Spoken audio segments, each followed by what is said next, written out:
మీకు ఎప్పుడూ కూడా వెంకటాచల క్షేత్ర దర్శనానికి అవకాశం వస్తే నేను రానన్న మాట అనవద్దు. రానంటారేమో అన్న అనుమానం ఉంటే వెంకటాచలం రమ్మని అడగవద్దు.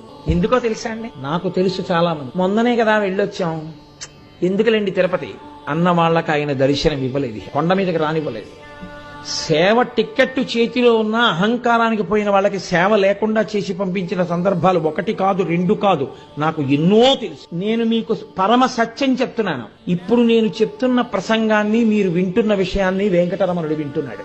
మీరు మనసులో స్మరించిన దాన్ని కూడా ఆయన తెలుసుకుంటాడు.